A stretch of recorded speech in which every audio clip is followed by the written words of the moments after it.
Two of the most powerful human beings on the face of the earth. I got to go back to Howard Kurtz in today's Washington Post. Actually, I think this is off of his blog. This whole John Bonet thing. Will every anchor, correspondent, and producer who shamelessly hyped the John Mark Carr story now apologize for taking the country for a ride? Don't hold your breath.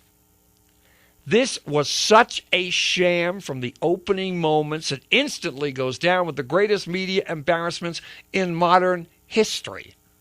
A strange, creepy character emerges from the shadows of Thailand, says he killed John Bonet Ramsey a decade ago? A guy with no known connection to the family?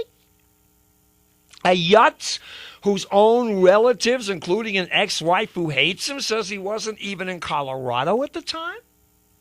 This is what produces 25, I love the way he said that, 25-hour-a-day cable coverage, causes the network morning shows to go nuts, and even tops the nightly news 2 days straight. And that was the stunner to me. Don't ask me why, but I actually watched the first couple of minutes of CBS News with Schieffer, and I was stunned that they led with this story. Aren't the TV types who pumped up this empty balloon just a little bit ashamed? Oh, and does the New York Daily News run a retraction for its banner headline, solved, with a question mark? Of course, you will now hear it was all the fault of the DA for arresting Carr in the first place. And that was certainly a dumb move. But the last time I checked, she didn't own any television stations.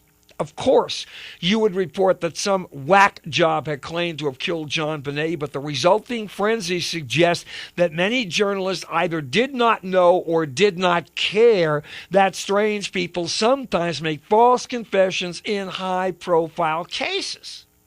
Things got so crazed, reporters jumped on the flight that brought Carr to the U.S. The morning shows were interviewing fellow passengers about what he ate and so on. My point being, and Kurtz's point being, yeah, you want to say this DA bleeped up from now until the cows come home? I will not disagree. But the shameless, and I do mean shameless, overhyping on the part of CNN, MSNBC, and Fox, and whatever else went on the networks is absolutely, positively disgusting. Not that it's going to stop them from doing it again, because, hey, don't blame them, blame you. I don't mean you personally, but the collective you who lapped this stuff up like it was a cat having its first saucer of milk. How's that for a weird comparison? The public ate it up. It was water fountain conversation. It was restaurant in between courses conversation. People lapped it up. The ratings for all of the cable channels, way up here. Now, to me, the disgusting part, and Kurt said it right on the head. Yes, you report this story. But within a day, maybe 2, 3 tops, it was obvious this story was caca. That this guy no more killed John Bonet Ramsey than you, me, or the lamppost. I stopped watching it because Greta Von Susterman would have these people on evaluating this, and then they got into the guy's weird, kinky lifestyle, which I couldn't even handle. I had to turn that stuff off. Why did they do it? Because you, the American public, apparently eat this stuff up. Hey, I'm no better than anybody else. I looked at it too, didn't we all? In fairness to myself, though, as I said, and have been saying for years, if this were an African American from the urban whatever, whose father was making 25 G's a year, this story would have gotten no coverage whatsoever. The hook, beautiful little white girl, and the kinkiness and the weirdness with the cowboy hat and all of that godforsaken beauty queen. Add to that the fact a lot of money. You throw in sex. You throw in undue influence on the part of the family because of all the dough that they had. and you've got tabloid heaven.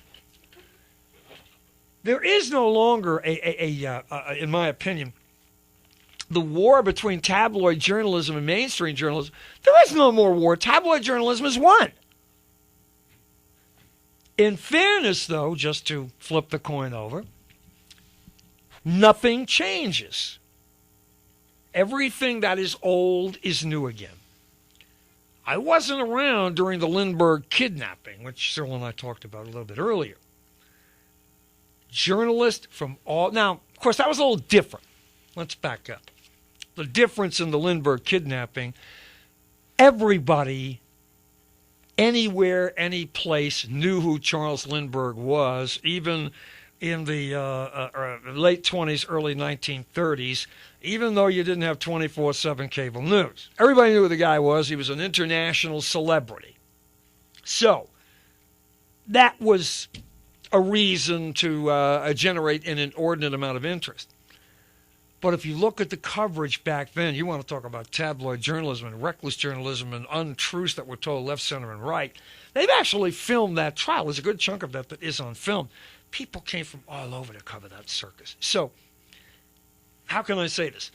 Weirdness sells, sex sells, celebrity sells. Nothing whatsoever new about that. The difference, again, at least being Lindbergh was a person of notoriety. He was somebody. Mr. and Mrs. Ramsey, outside of their neighbors and friends, not a single solitary American would have known who these people were it not for the endless coverage. The other thing, and I'll say this one more time, that infuriated me, every time they would do the story, and that's about all they did, every time they had to show you John Bonet's greatest hits. The cowboy hat, the dance, the seductive this, the seductive that, you name it.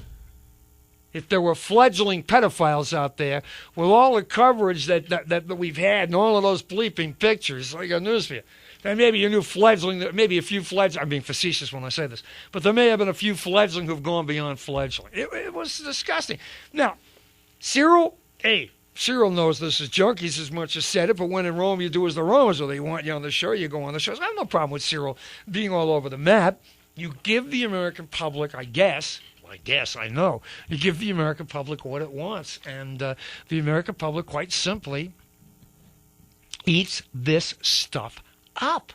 It's amazing. They should have reported it and then sat on it. Or should have reported it. Yeah, the guy confesses. By the way, the white guy's wife says through her attorney that. End of story.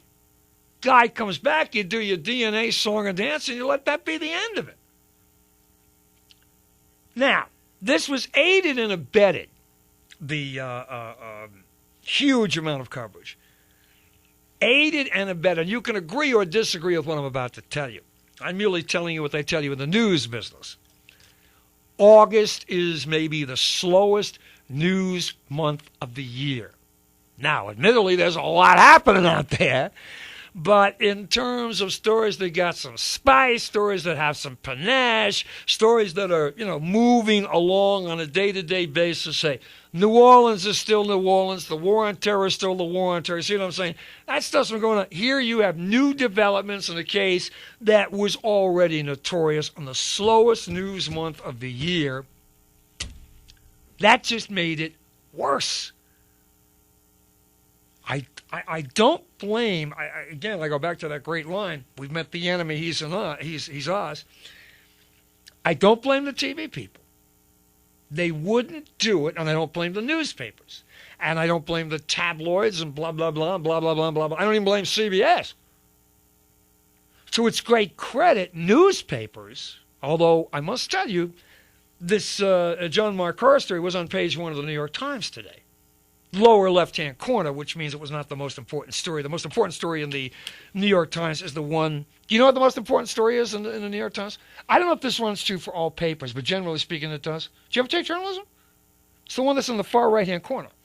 The far right story I guess that's because you're automatically attracted to look to the right when you look at a newspaper. I don't know. But anyway, even the New York Times included on page number 1.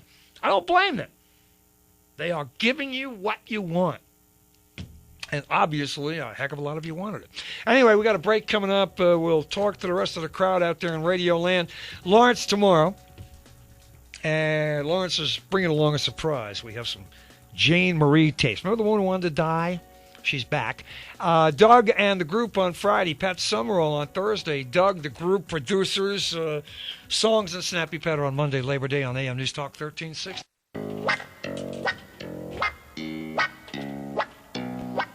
Back at you, 5:33 on AM News Talk 1360. Michael, hello there. Hello there. Hey, John Benet's father was on our board of directors, and so I have kind of tuned into this. And one of the things I saw was that they had an expert from the handwriting expert come in and say he was 99.9% sure that the ransom note was matched the handwriting of this character in his yearbook. Now, you mean John Mark Carr? Yeah. Yeah, sir, hold on a second. I saw that guy, or I saw a handwriting analyst say that on TV, and I saw about 40 who said the guy was full of you-know-what. So. Right. I wonder if this guy was even a handwriting expert. I wonder if the TV was duped. Let me put it this way. Wolf Blitzer did 10 minutes with a guy who listens to Howard Stern. I'm not making that up, okay? So God only knows. God only knows. All I know is by the second or third day you knew the story was junk. Yeah. Hey, do you know who Ramsey worked for? No, I do not. I think it's very interesting. His company was bought by Lockheed Martin, and as soon as this thing took place, he was removed from our board of directors because we were also bought by Lockheed Martin, and you never heard their name associated with him. I don't know how Lockheed did that, but Lockheed is very sensitive about ethics, and even though, I'm not saying he did it, he didn't do it, but you never heard Lockheed Martin's name in any of these reports, and it's kind of interesting. Yeah, that doesn't shock me. Any image conscious company, whether it's Lockheed or whatever, would do something. I'll take that one step further, all right, about imagery, all right? And I don't think I'm telling tales out of school here. Dr. Wecht's trial commences in October, all right? So far, there's been an indictment, the old story, you can indict a ham sandwich, blah, blah, blah. Leaving the man's guilt or innocence aside in any and all of this, I would be willing to bet money that this has cost Cyril in terms of consultations. I would be willing to bet money it has cost him in terms of speeches that he gives around the country. Absolutely. And, you've seen him recently because he was so involved in this case.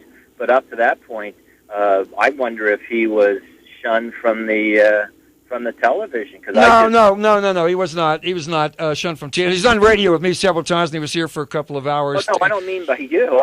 By the national television until this Ramsey thing broke. Well, there wasn't any real reason to have him on until this Ramsey thing broke. To be very frank with you, okay, Michael Bodden is all over the well as well. Thank you. 333-1360441.